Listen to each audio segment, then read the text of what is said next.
झुंझुनू के गुड़ा गांव में बुधवार को पूर्व उप मुख्यमंत्री सचिन पायलट की सभा है, जिसकी तैयारियों का पूरा जिम्मा वैसे तो मंत्री राजेंद्र सिंह हुड्डा ने संभाला हुआ है, लेकिन पायलट खेमे के विधायक भी सभा को सफल बनाने के लिए जुटे हुए हैं। इसी क्रम में चाकसू से विधायक वेद प्रकाश सोलंकी उदयपुरवाटी के दौरे पर रहे। उन्होंने कांग्रेस कार्यकर्ताओं के साथ डोर टू डोर जाकर सभा के लिए पीले चावल बांटकर न्योता दिया। इस मौके पर पत्रकारों से बातचीत करते हुए बातों ही बातों में वेद प्रकाश सोलंकी ने बड़ा बयान दे दिया। उन्होंने सचिन पायलट को न केवल राजस्थान बल्कि हिंदुस्तान का सबसे उभरता हुआ युवा चेहरा करार दिया।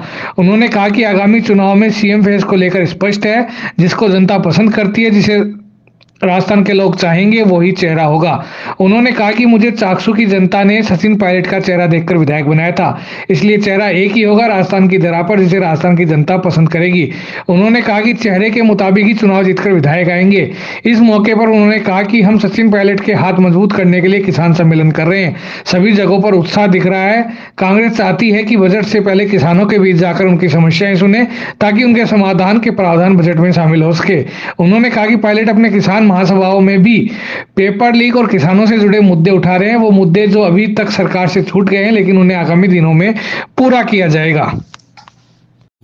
लेकिन चेहरे के अलावा जिसको राजस्थान की जनता पसंद करती है, राजस्थान के दिलों से जिसकी धड़कन निकलती है, राजस्थान की जो लोग चाहेंगे चेहरा तो वही होगा।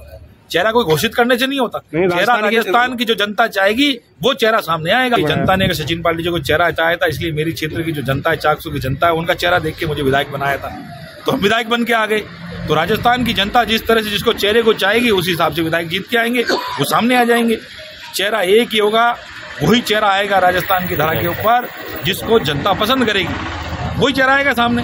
देखिए, जनता से मेरी अपील है कि किसानों की सभा है, किसानों की बात है, दलित, गरीब, मजदूर, नौजवान, उन सब लोगों की, सर्व समाज की मीटिंग है। उसमें सब लोगों को आना चाहिए, पहुंचना चाहिए। ज्यादातर लोगों को हम मोटिवेट भी कर रहे हैं, और लोगों में जो उत्साह है, आप लोग सब लोग देख रहे हैं कि सभी समाज के लोग हैं, सारे समाजों के लोग हैं, नौजवान साथी हैं, सब लोग अपने अपने क्षेत्रों से, अपने अपने वार्डों से, ब्लॉक से, सब जगह से सचिन पायलट जी को सुनने के लिए, सचिन पायलट जी के हाथ मजबूत करने के लिए सब लोग किसान सम्मेलन में जाएंगे।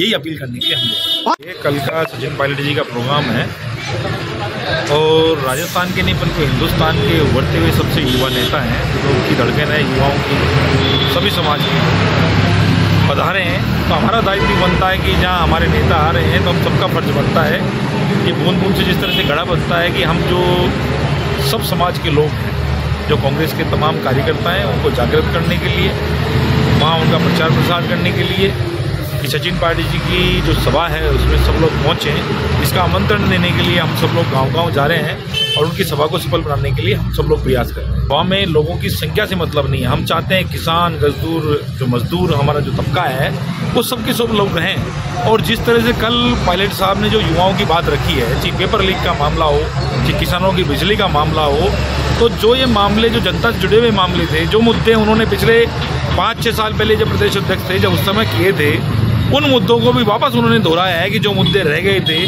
जो किसानों की बिजली कटौती है उसके लिए जो किसान परेशान है, जो मुद्दे उन्होंने उठाए हैं, जो वास्तविक मुद्दे हैं, जो जनता के मुद्दे हैं, वो पार्टी से ऊपर उठकर जो बात कर रहे हैं कि वास्तव में जो सच्चाई है वो जनता की जो सच्चे मुद्दे हैं, उन सच्चे मुद्दों का समाधान होना चाहिए। क्योंकि जो किसान सम्मेलन कर रहे हैं, किसानों की समस्याओं के लेकर कर रहे हैं कि जिससे आने वाले जो बजट के अंदर जो बातें हो किसान की हों, और जो वादे हमसे छूट गए थे उन वादों को हम इसमें सम्मिलित करें।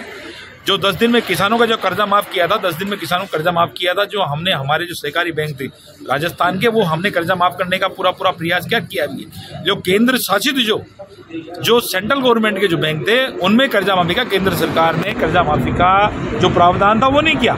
इस वजह से कई किसानों के जो बैंकों के कर्जे थे वो रह गए।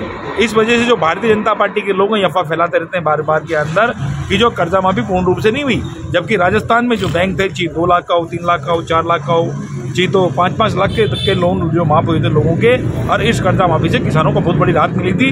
लेकिन कई जगह पे कर्जा जो माफी कई लोगों की नहीं हो पाई, वो इसलिए नहीं रह पाई कि भारतीय जनता पार्टी केंद्र सरकार ने जो सेंट्रल के बैंक थे उनमें उन्होंने रिलीफ नहीं दी। देखिए, ये तो हजारों की संख्या में, लाखों संख्या में जो फायदा मिला है यहाँ पर जो उदयपुरवाटी के किसान है, जो आपने देखा होगा जो छोटे जो किसान हैं, उन किसानों को जो हमारा ऋण था, जो सोसाइटी का ऋण था, जो क्षेत्रीय बैंकों का ऋण था, वो पूर्णतः माफ हुआ।